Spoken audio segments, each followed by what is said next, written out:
a game that was both pretty and compelling and pretty off the rails. Oregon survives Boise State and Ashton Genty, another unbelievable performance from him. Shoot, dude is on that 70-yard run that he had in the second half to tie the ball game was just like, this dude is another level. Chris, when you look at these two teams, I don't know. This is really interesting on both sides because with Oregon, all three sides. 2 games in a row. There's 3 sides to this game. Was the difference in the game? Yeah, but when you look at Oregon, they struggle against Idaho. Boise's obviously a good team. Offensively, though, I think people just thought, well, Dillon Gabriel's got a lot of experience. He steps in for Bo Nix. They're not going to miss a beat. We talked about the offensive line last week. This is an Oregon offense that is a work in progress. I think they can still get to a top 10, top 15 level. They're definitely not there now, but they got a lot to figure out. But Chris, when you watch these two teams and you see Boise pushing them, I mean, is Boise a team that can still get in the playoff despite not winning their kind of big marquee non-conference game?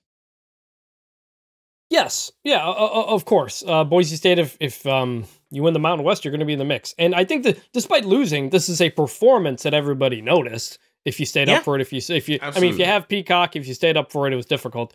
But people know that Boise State lost on a last-second field goal, so it's not going to ding them that much. It was a lot different than a year ago when Boise was hung around with Washington, then got run off the field. So I think Boise's absolutely still in it.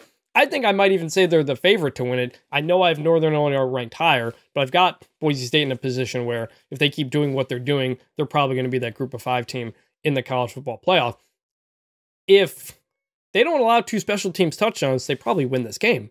Oregon has a punt return and a kick return touchdown. It's the difference in the game and a field goal to win it. So, special teams was the game, and that's where if you're Boise State, you got to be kicking yourself, man. You had this, and you let it get away through that.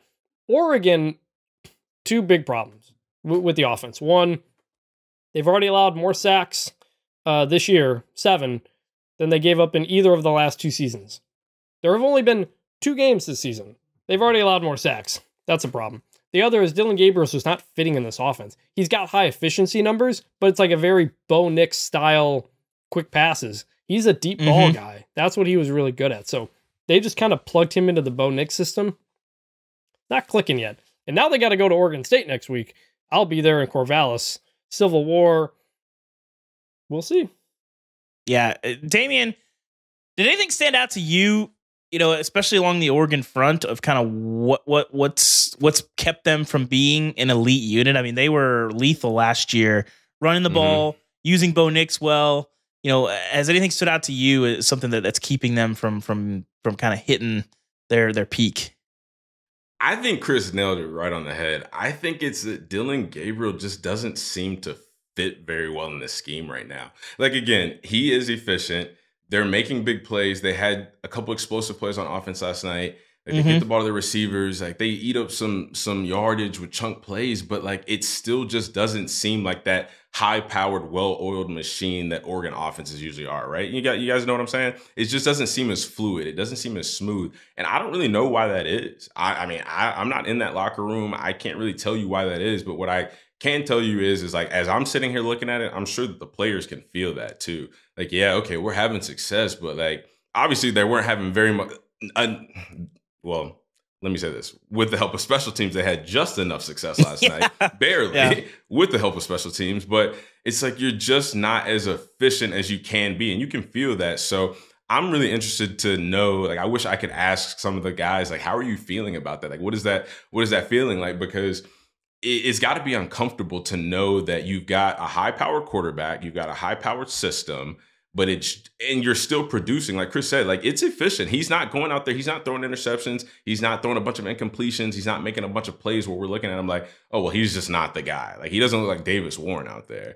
But it's just it still just doesn't look very smooth and the way that they would hope for it to look. So I don't know. I'm kind of baffled by that. Here's a stat for you, Dave. I'll leave it here. Go ahead, Chris. Here's a stat I'll leave. Dillon Gabriel completing 84% of his passes, second in the country. Exactly. among quarterbacks who have played 2 games. But Oregon, in plays of 30-plus yards, ranks 82nd. A year ago, they ranked 2nd. So that's they're not getting the explosives, even if they're getting the efficiency. Mm. They hit Trayshawn Holden for that 59-yard score, and then Tez Johnson had the punt return. Tez Johnson 3 catches for -1 yards last year. I mean, Evan Stewart has a 100-yard game, but I liked what we saw from Tez last year, and I that was an odd stat line for me. But I got my antennae are up, kind of watching Oregon. I think we talked about, people thought that they were kind of right below that Ohio State, Georgia, tier to start the season. I'm not so sure. I'm not so sure. I would say Oregon. Yeah. I would say Oregon is, and this is kind of off the wall here, but Oregon is like mid. Y'all ever hear people use the word mid when they talk about something? Yes, I'm still young. Jordan taught me that this offseason. Right. Now, I'm gonna try to give y'all a quick little lesson on what mid means for those of y'all listening out there. Mid is like when you have something or you experience something that it's supposed to be good, right? And it's supposed to really just like, wow, you're supposed to blow your socks off. And it's like just not that. Like it's good. It's not bad. It's not bad at all. Like I'm trying to make this as simple as possible. It's not bad.